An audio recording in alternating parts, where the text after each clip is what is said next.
I want the turbo action figure with the arms and legs that move and the boomerang and the rocket jetpack and the real voice. After Star Wars came out, Jake Lloyd got more than 1,000 hate letters. Grown-ups actually blamed a little kid for ruining their favorite movie from when they were young, but the mean bullying was nothing compared to what happened later. In 2018, something really awful happened to his family. Then Jake just vanished from everyone's sight. When people saw him again in 2023, he looked totally different. What went on during those hidden years is going to shock you. The cute little boy who played Anakin had been fighting a secret battle that no one knew about, and he was losing big time. Jake Matthew Lloyd was born on March 5, 1989 in Fort Collins, Colorado, at Poudre Valley Hospital.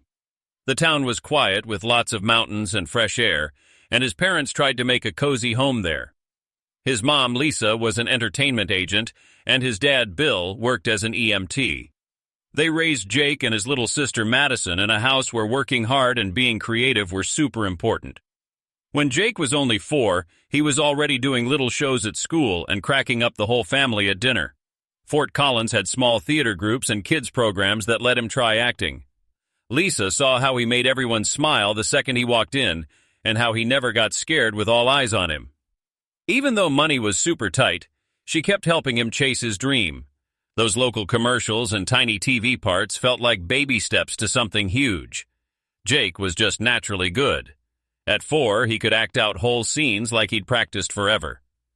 Lisa took him to kids' theater classes and open auditions where even grown-up actors stopped and stared because this little guy was so fast and brave.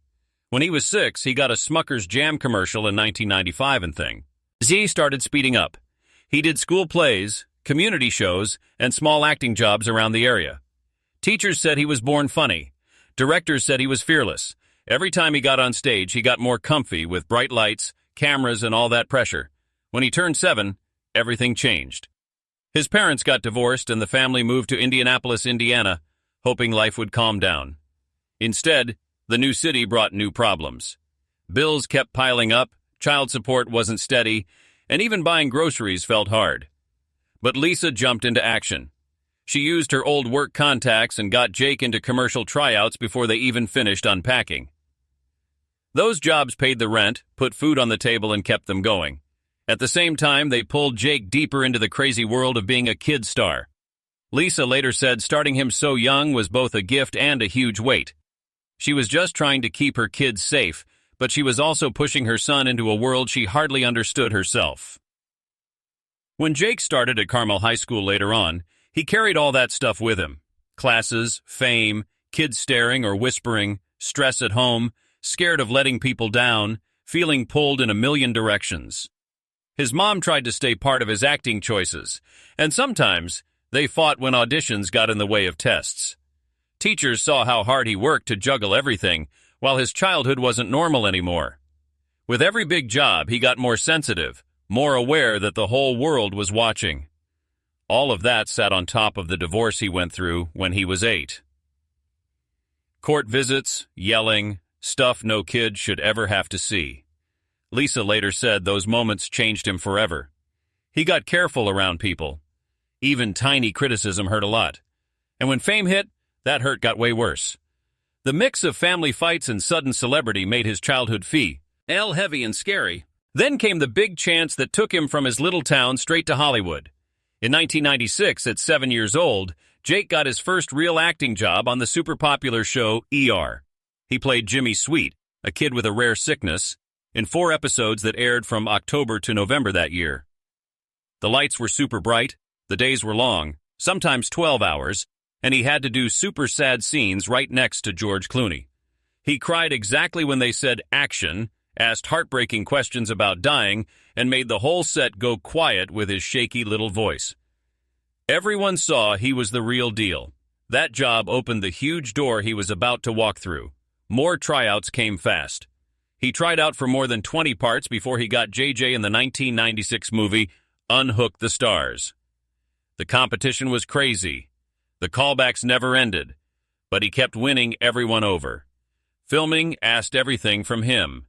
He had to cry over and over, act angry, scared, confused, while standing next to big stars like Marissa Tomei, Gina Rollins, and Gerard Depardieu. The movie had its big premiere at Grauman's Chinese Theater on October 22, 1996. Jake walked the red carpet before he even knew long division. Around the same time, he filmed The Pretender, 2 episodes with kidnappings, chases, dark hallways. During one stunt, a prop door broke and almost smashed him. Everything stopped. They made safety rules stricter. Everyone saw how risky it was to put a little kid in such grown-up danger. The hours got longer. The shoots got harder, and the pressure finally got to him. In late 1996, he passed out from being way too tired after non-stop days on ER and The Pretender. His family and the kids' union people stepped in. They talked about child work laws and reminded the bosses about rules for kids. Jake was only 8 and already burning out. He wasn't even 9 when he told his mom he missed birthday paw. Ties, school friends, just being a regular kid who could sit in the cafeteria without someone asking about his next movie. That early loneliness really stuck with him. His mom remembered those times as big red flags that Hollywood was taking way more from him than it was giving. Then boom, everything blew up. In 1996, he got the part of Jamie Langston in Jingle All the Way with Arnold Schwarzenegger. The movie ended up making $129 million around the world. Jamie wanted a Turbo Man toy more than anything, and people loved it right away. Jake was full of energy on set. He ran through toy aisles yelling, "Where is it?" and made up lines that made Arnold laugh for real. Everyone adored his spark, but the crazy schedule cost him. In one store scene, he accidentally knocked over a giant toy display and everything crashed. They had to stop filming for 2 hours. The crew rebuilt the whole set. The director kindly told him to be careful, but then laughed because only a real kid could make that happen. Jake made scenes feel alive in ways grown-ups couldn't plan. The big tantrum scene became one of the best parts of the movie. They did 15 takes with real mad feelings and real tears. He even used fights he had with his sister Madison to make it feel true. The crew watched his little face shake with anger and knew they caught something super real. Then fame hit like a rocket. After the movie came out, Jake got over 500 fan letters, but hidden in all the happy stuff was something scary. A stalker sent creepy gifts to him. His mom grabbed them first and made security way tighter. She saw how fast fame can put a kid in danger. And then something surprising came out. After all the movies, attention, and bright lights, Jake told interviewers something that shocked them. He liked real toys better than movie ones. He liked hanging with friends more than cameras. He said fame didn't feel happy, and acting felt like a job, not fun. He was honest the way only kids can be. His story showed how a shiny Hollywood road can also feel super heavy. Jake Lloyd was only 7 when he got a part in the TV movie Apollo 11. He played Mark Armstrong, Neil Armstrong's son, in a movie that tried to show the moon landing super accurately. The set had fake spaceships that looked so real they freaked out even the adult actors.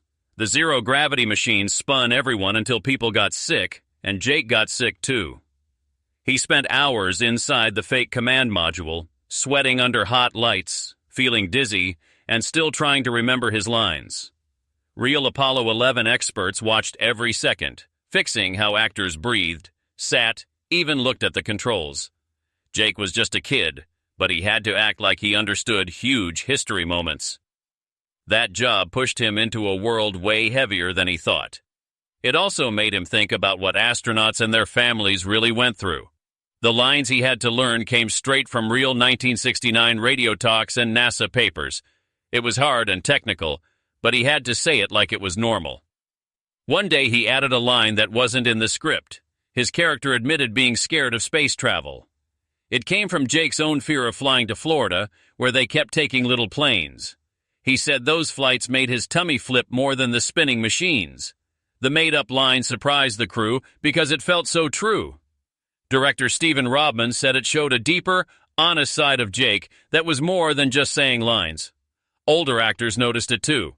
A kid adding something new changed the whole feeling of the scene in a strong way.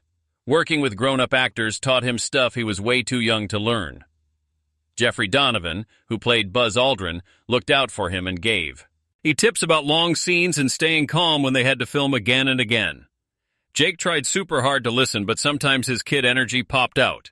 He giggled during serious practice. He told jokes.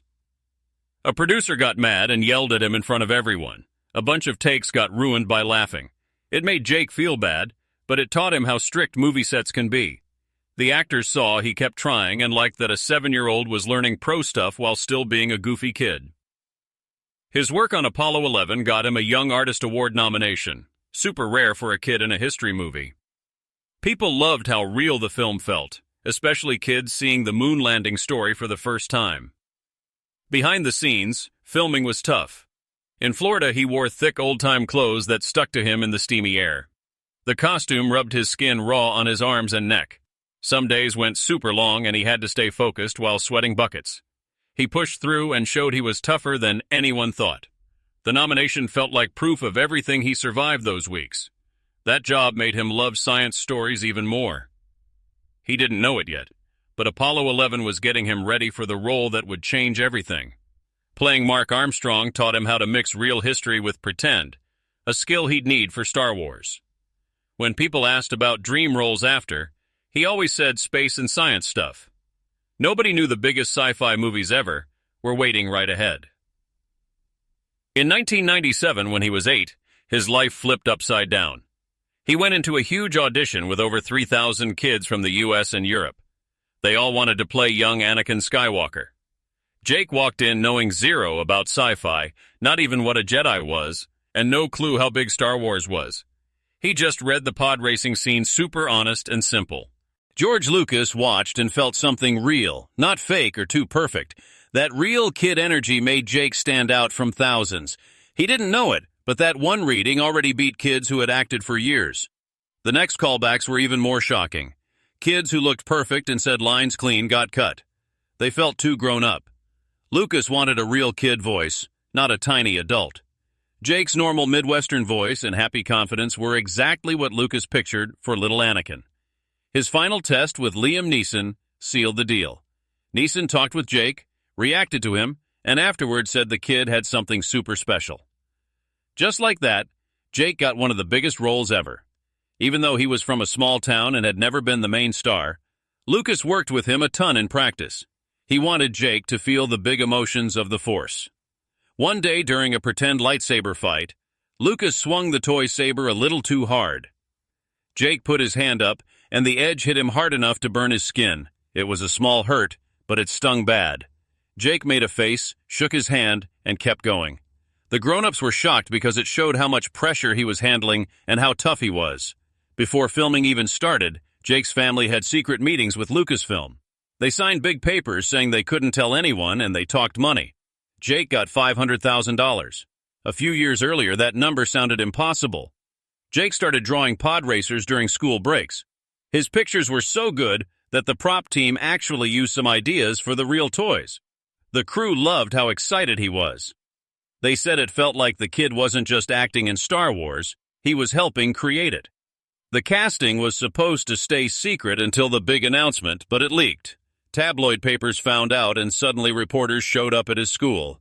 Kids who never cared before stared at him like he was from another planet. He hadn't even shot one scene yet, and fame was already heavy on his shoulders. It was his first taste of how fast fame can eat up a kid's life. When filming for The Phantom Menace started in Tunisia in June 1997, the desert was like 110 degrees. Jake was 10, wearing thick costumes, sand stuck everywhere, helmet trapping heat. He passed out once from not enough water during a pod race scene. The crew ran over, took him to shade, gave him water, waited for him to look okay again, and asked if he wanted to quit for the day. He said no and went right back. By the end of that day, he did around 20 takes of talking while wind threw sand everywhere. The whole desert shoot lasted almost 2 weeks, every day testing how much he could take. During quieter scenes, heavy stuff sometimes turned funny. In one long Jedi Council scene, Jake suddenly did a perfect Wookiee roar. Natalie Portman jumped. Everyone froze, then cracked up. Ewan McGregor smiled and pretended to scold him like Obi-Wan. Producers told Jake to focus, but they were smiling too. Those little goofy moments kept him okay during the super long days. His voice recording took over 50 hours in the booth. One day, he added a tiny extra word after yay. He said yap. Lucas thought it was perfect.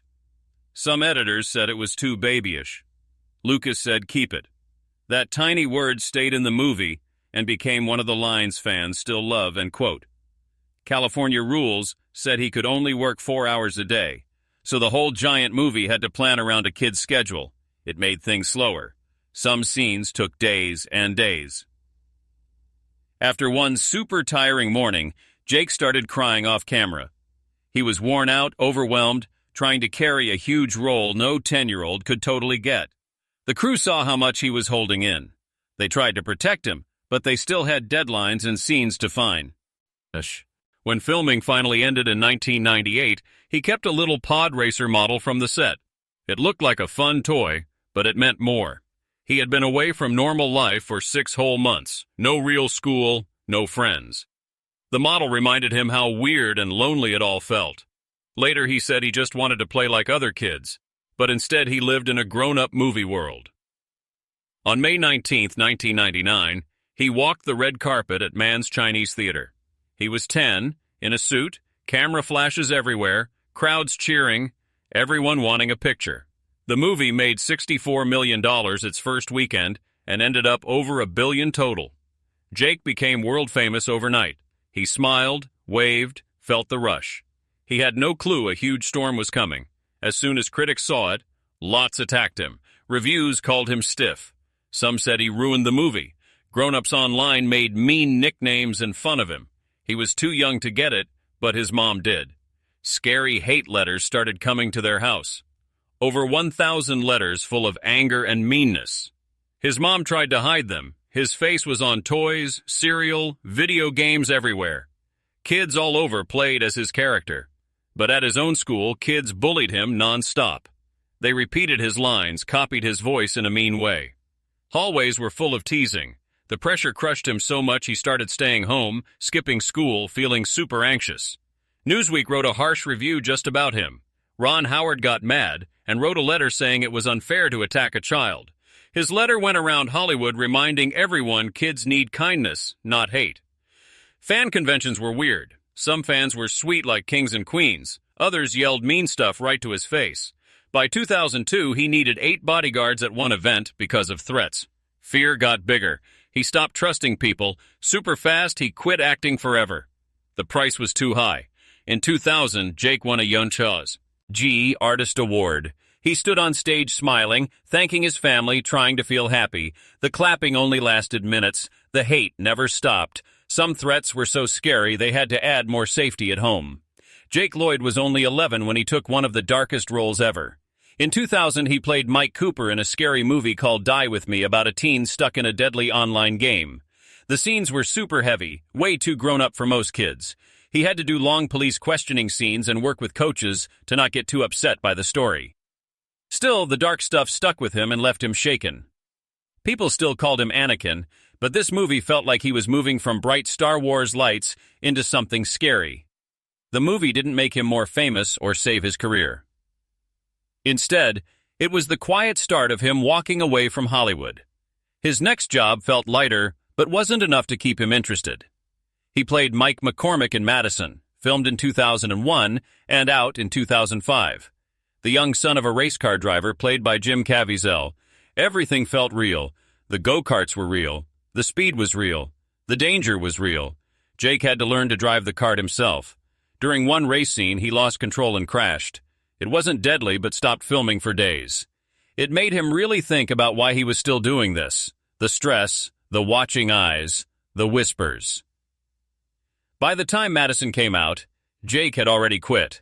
Fans didn't know yet, but it was the last big movie they'd ever see him in. Even after quitting movies, he tried to stay a tiny bit connected to Star Wars. He voiced young Anakin in 5 video games, like Star Wars Episode 1 Racer, even doing motion capture. At first it was kind of fun. Then the same old annoyed feelings came back, saying the same lines forever, getting corrected, feeling like he wasn't good enough. In one recording session, he just walked out. He was done. That was his final goodbye to the character that made him famous, but also hurt him so much. By 2001, his heart wasn't in it anymore. He was 12. His parents had just split again, and he moved back to Indiana with family. Bullying at school never stopped. Kids teased him every single day about being Anakin, saying lines, copying his voice, laughing right at him. One day he went home and ripped up his own Star Wars drawings in anger. That was when he knew for sure. Acting was over. The world might always see him as the Star Wars kid, but he wanted nothing to do with it. He came back only one more time, not to act. In 2009, he worked quietly behind the scenes as a helper on a short film called Peer Pressure. It was tiny, nobody noticed, super low-key. But even then, his past followed him. Kids at school still teased him about a role from when he was 10. He did the job, kept quiet, and left. That was the very last time he touched anything in movies. Things changed again in 2007.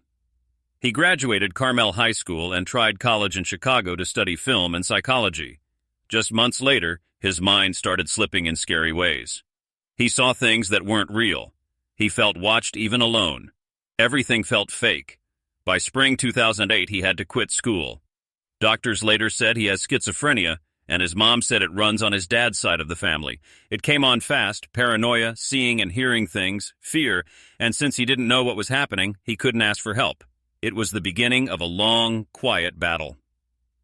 By 2012, he tried going to Comic Cons, signing pictures for fans who still loved him.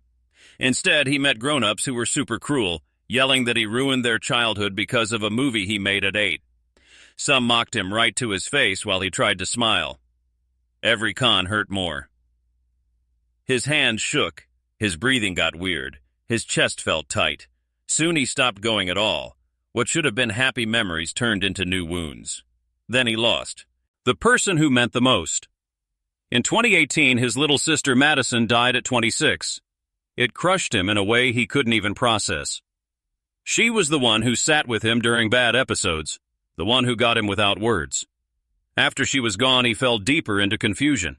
Sometimes he just said her name when the world slipped away. Family watched him disappear into quiet. Grief mixed with his sickness and pulled him darker. In 2015, he had already shown how bad things were. Police in South Carolina chased him after he drove crazy, scared, lost in a psychotic episode. Cops didn't know he was sick. There was no room in mental hospitals. So he sat in jail 10 months. No medicine, no help, nothing. His mom later said the system totally failed him, and locking up someone with schizophrenia instead of helping them is cruel. He needed care. He got loneliness. Those months hurt him worse than people knew. His worst moment came in 2023 on a California highway. He stopped his car in the middle and blocked everything. Cars backed up while he stood talking to voices only he heard. The episode went on for hours. Police took him to a hospital and kept him there for 18 months of forced treatment. He was really sick. He wouldn't take medicine because the illness told him he was fine. Workers saw angry outbursts and big delusions. For the first time in years, people noticed, and for the first time, he got real, steady help. In January 2025, he started a new part of life. He left the hospital and moved to a rehab place that lets him go out every day. Now he takes his medicine without fighting. He gets why he needs it. He does therapy. He says the medicine and help feel like a soft pillow that stops him from crashing into the old scary stuff. He plays video games with family. He goes on little trips. His mom says she finally feels real hope watching him fight to stay okay. At 35, he finally has something solid to stand on. He even started feeling okay with Star Wars fans again. In early 2025, he told people that meeting nice fans feels healing, almost like fixing old hurts. He said he loves every bit of kindness they give. He plans to celebrate May the 4th with his mom, playing Star Wars games, and making peace with memories that used to hurt. The thing he was scared of started feeling warm and safe, like an old cut finally closing. Then something huge came out that changed the whole story everyone told for years. In 2024, his mom explained that his schizophrenia wasn't caused by bullying or Star Wars or stress. It's in the family genes. It would have happened anyway. She said it was never his fault, not even a little. This news moved the blame away from a movie or a kid and put it on biology and just needing kindness. By 2025, Jake said he feels pretty good. Not perfect, not fixed, but steady. He has zero plans to act again. He just wants calm. He wants steady days. He wants to live without being scared or up and down. Thanks to medicine, therapy, and his family always there, he can finally breathe without his mind chasing him. Fans still message him, and he says thank you with a real smile instead of fear. After 20 years of storms, he finally walked into a life built on getting better and quiet hope for good days ahead.